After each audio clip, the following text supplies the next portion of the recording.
تقريبا 29 سنه حاجه زي كده، انا مش فاكر يعني.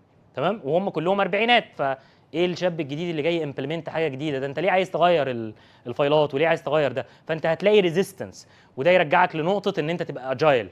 هم كانوا هم فعلا ده كان في مشاكل بيني وبينهم، هم عندهم ريزيستنس وانا ما عنديش ايه كولابريشن. انا عايز الحاجه دي وخلاص، انا عايز انجح، انا اول مره امسك البوزيشن وعايز انجح.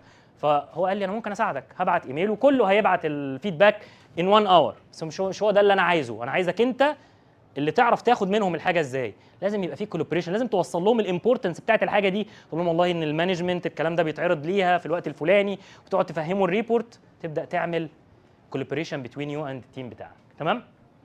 تمام؟ اتس كلير؟ كلير؟ اكيد انتوا مساهمين ليه؟ empowering. ايه الامباورنج؟ what is the empowering؟ kind of like give support بس more يعني هو مش give support. الايه؟ ادي مساحه. عايز تقول حاجه؟ انا اشجع حاجه او اي حاجه مثلا زي ممكن تكون مثلا السياسه جوه الشركه ماشي، بس يعني يمكن انت كلامك الادق هو تراست، ان انت بتتراست التراست بتاعتك از اكي بالنسبه لك. الامباورنج هو كايند اوف ديليجيشن. يعني ايه ديليجيشن؟ ان انا بفوض الشخص، بس مش هاجي اقول لك والله انت هتعمل الشغلانه دي. ده مش ديليجيشن، هو ابقى مراسم لك كل الستبس اللي تمشي عليها. في يوم ما كان عندي مدير الماني غاب يعني مختفي لمده ساعتين، وانا مش عارف ابعت الريبورت ولا لا، فخد الديسيشن ان انا بعته. والريبورت ده كان للتوب مانجمنت، حاجه اعلى منه، كل شويه عمالين يبعتوا ايميل ايميل ايميل ايميل ايميل، احنا عايزين الكلام ده ان 1 اور، وهو مختفي. فبعت، بس الراجل ده كان الماني يعني ما كانش مصري.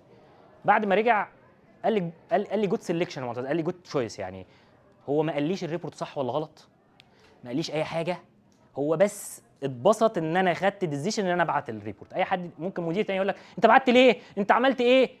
طب يبقى ده ما اسموش ديليجيشن اللي هو التاني. طب لو المدير ده كان حاسبك على لو في حاجه غلط في الريبورت، لان هو كان في فيجر معين لازم يتبعت للتوب مانجمنت، لو حاسبك ساعتها ده ما اسموش امباورمنت.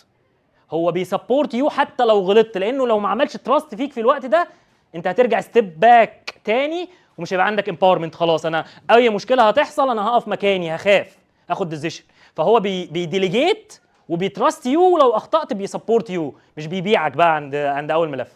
فهو ده الامباورمنت. مش الامباورمنت ان انا اقول لك ايه خد الشغلانه اعملها، لا ده مش حقيقي. واحسن مدير هتشتغل معاه اللي بيدي لك امباورمنت. عن تجربه بصراحه، احسن مدير ممكن تشتغل معاه اللي بيدي لك امباورمنت، لان هو عنده بيدي لك تراست. لما بتغلط مش بقول لك مش بيحاسبك، هو بيعلمك، بس بيدي لك سبيس ديليجيشن ليك ان انت تاخد ديسيشنز في اطار معين، مش ان انت بقيت مدير الشركه.